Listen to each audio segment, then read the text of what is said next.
నమస్తే, పెనుమూరు వాయిస్ తెలుగు ఛానల్కి స్వాగతం. కేంద్ర ప్రభుత్వం మరోసారి కీలక నిర్ణయాలు తీసుకుంది. ఉద్యోగులు, రైతులు మరియు గ్రామీణ అభివృద్ధి దృష్టిలో ఉంచుకొని పలు ప్రకటనలు చేసింది.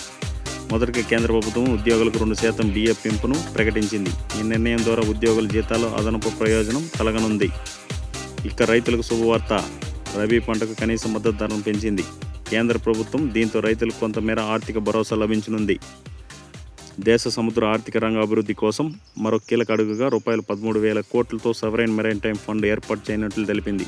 ఇది షిప్పింగ్, పోర్ట్ అభివృద్ధికి ఉపయోగపడుతుంది. అలాగే గ్రామీణ రహదారులు అభివృద్ధికి ప్రాధాన్యమిస్తూ ప్రధానమంత్రి గ్రామ సడక్ యోజన పథకానికి ₹3,000 కోట్లు కేటాయించారు. ఈ నిధులు గ్రామీణ ప్రాంతాల్లో రహదారుల నిర్మాణం, రోడ్డు సౌకర్యాలకు మెరుగుదలగా ఉపయోగపడతాయి. మొత్తం ఈ నిర్ణయాలు దేశ ఆర్థిక వ్యవస్థలో పాటు రైతులు, ఉద్యోగులు మరియు గ్రామీణ అభివృద్ధికి పెద్ద ఊతం ఇవ్వనున్నాయి. ఇలాంటి తాజా అప్డేట్స్ కోసం మన ఛానల్ని సబ్స్క్రైబ్ చేయండి, లైక్ చేయండి, షేర్ చేయండి.